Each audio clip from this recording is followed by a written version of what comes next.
We have Mr. Dallas Smith on Pure Country. Nice to see you. Happy New Year. Yeah, happy New Year. Yeah, good I to see wish you too. it was in person, but we'll settle for this for a little bit longer. Yeah, we're pros at this now, aren't we? Yeah, Yeah, I we're know. used to It it. kind of it feels like to me it's going to be weird when we don't do Zoom interviews anymore. I don't know. It's going to feel strange. Yeah, you're feeling the energy off of people in person. I know. I'm Yeah, like, what am I going to do when I have to sit I'm next to you? yeah, I'm awkward to begin with, so that's only gonna yeah. So we'll start with the new song because I didn't get to talk to you after you performed it, Hide from a Broken Heart at Ah, the CCMAs. But it was incredible. I'm so glad that I actually got to be there in person to hear you play it for the first time. What was that like debuting a brand new song on the award show? Nerve-wracking. Yeah. Luckily, I've been on award shows and I've played songs, before, obviously. So at least having that part not be as scary um, helped. But yeah, if I had never done that before and I'd never sung a song before and done that, I would have been pretty freaked out. But I was a little nervous. But also it's like, it's everybody's first, not only my first time performing it, but first time everybody's hearing it too. And I was hoping to get a good reaction to the song on socials and stuff. So yeah, it seems to be good. I think you did because it's such a cleverly written song. And I love, obviously I love your up tempo, fun party style songs, but you do have this knack for singing, like the broken hearted songs or the ones that really hit you in the heartstrings. Um, Mm, is it fun for you, even though you are obviously happily married, to kind of yeah. put that hat on and, sing a breakup song? Because it's still something you've gone through in your life. Oh God, yeah. I mean, really just channeling. Yeah, it's channeling emotion, right? It's um, being on stage and performing and stuff. You can't. I mean, every song, yeah, is going to have a different feel, and you have to channel channel that feel in that song. Yeah, I mean, exactly. So it's I enjoy singing all those songs. I enjoy obviously the party ones, and those are the most fun. But yeah, channeling that sort of emotion. And yeah, I've been on the earth 44 years now, so I've been through a few of those heartbreaks. And yeah, yeah, so it's really cool to be able to, yeah, channel songs and do that. And I can even put myself back into different times in my life. And yeah, I think about things when you don't want to think about things, just because you're singing a certain song. It Yeah, happens. it's funny when, Steven writes songs that are heartbreak songs. And I think of an old heartbreak that I went through. And then him and I end up, talking about funny memories of past relationships. So even when you are happily married, it still is fun to kind of take you back to those times. Absolutely, it's just life experience. Yeah. Absolutely, we all share that. So the tour, Some Things Never Change. I saw you announce the original one, obviously, and I was like, there's got to be some more BC dates in there. Like, he's a BC boy. So you have 4 dates in British Columbia. What is it? What's the difference for you when you play a hometown show? Because obviously there's a different feeling when you're back in your home province. Yeah, it's a lot. It's a lot of pressure, to be quite honest. You Is have it a massive guest list, and everybody's upset if they're not on important it? enough. And you Yeah, know, they're not on it. it it can be yeah, it can be stressful in that way. But at the same time, once you're up on stage and performing, you get to see a lot of familiar faces that are really, proud of what you've accomplished and what you're doing, and friends and family. And Yeah. yeah, yeah. So it's a lot of pressure, but it's also really just a great moment.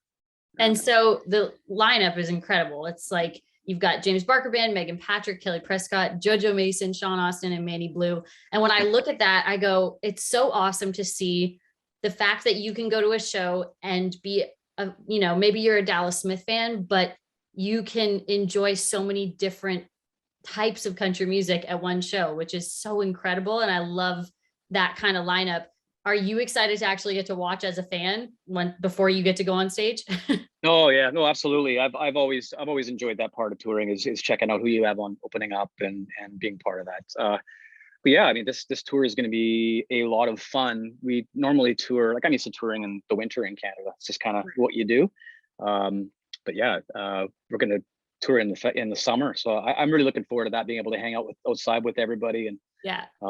just toss the ball around, play some hockey outside. And it's that part of it that I'm looking forward to the most, to be quite honest. Is just Yeah. after this amount of time being away from everybody, is is yeah, being able to hang out with your friends again and For and sure. have that. But yeah, it's kind of like a rolling festival, really. So a Yeah. lot of people that haven't been out and worked for quite a while too wanted to get as many people on there as possible, and it just gives more bang for the buck, right? And hopefully, everybody can enjoy the show from start to finish.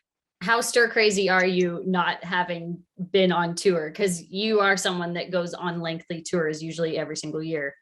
Yeah, it's been an adjustment, but I think like obviously there's the financial aspect of like everything being shut down in the music business, but as I hopefully be able to look back on this and kind of rewarded with extra time with the family, and For so it's been sure. an adjustment, but it's been one that honestly, from a guy that's been touring for 20 years now, um, I think it was needed, Right. for Yep. myself, um, just as a human. I think that's Um, the important thing through all this is to be able to see that light in all of the darkness that's been happening. It's like there is positives you can pull from it. And for you, for sure, is the yeah, family time. yeah. So the music we missed and friends and family and doing that all that stuff. But yeah, it was. I know that I'm going to, if I'm on tour for 5 weeks and I don't see them, I'm going to miss them a lot more than I miss playing shows. Right. So yeah, I really appreciated the time that For I had. It sure. was amazing. So Yeah. Bell Let's Talk Day is coming up. And, one thing I've always loved about you when it comes to speaking about mental health is you've always been an advocate for speaking up, which is not always an easy thing to do. It makes you very vulnerable, and you do it, not just on one Bell Let's Talk Day, you do it all the time. And Yeah. what was it though for you? Because I think everybody has this moment where, you realize, oh, okay, I'm not just having bad days, I'm having a collection of bad days, and I need to seek help. I know I had that when I was 23. That was when I Mhm. realized, something is maybe chemically not right that I need to get fixed, or ask for help with. What was your moment that you really decided you were going to ask for help? That was a while ago. When I growing up, it wasn't really talked about a whole lot. It wasn't a thing, right? Anxiety really wasn't a thing. Anxiety is normal. You're supposed to feel anxiety, right? Yeah. Which is true to some degree, right? But um, and then touring. Yeah, I mean, being a guy that was thrown into the water, touring as a young man, and Mhm. all that comes with that. Yeah, I mean, there was lots of drinking, lots of numbing, lots of stuff that happened, and um, yeah, it kind of all collectively sort of building, and I recognized that the decisions I was making weren't healthy ones, Right. in a lot of different ways. So it wasn't like a light bulb thing, Okay. um, but it was just a collection of like of why are these things, why am I deciding this route, why am I choosing to check out instead of engage, and that's that was a lot of like the drink. I like honestly, yesterday was 5 years no drinking for me. So Good for you. yeah, Awesome. yeah. So it was just kind of like eventually would go see some counseling and try to figure it out, and then yeah, it would just through discovery of your journey and how as a person you're processing these things and how you wear them. Um, just discovered that yeah, there was a clinical diagnosis of things, and Right. there's some changes that I had to make, and they all didn't happen overnight. But I started taking medication and dive deeper in. Yeah, it's just yeah, like I said, it's not. It's generally for a lot of people, it's not a light bulb thing. It's a gradual acceptance of the situation, and hopefully you can recognize and what you need to do to change and become a healthier person. Hmm. Up here, it's yeah, it's really crazy. Being on this side of it, how well people can mask. You really have no idea Yeah. what people are going through. So yeah, you think about how tough these last few years have been, and people are masking more than ever. It's been a lot of stress. So Yeah. I think Bell Let's Talk Day is as needed as it's ever been, For and sure. It's a good yeah, we need to, reminder.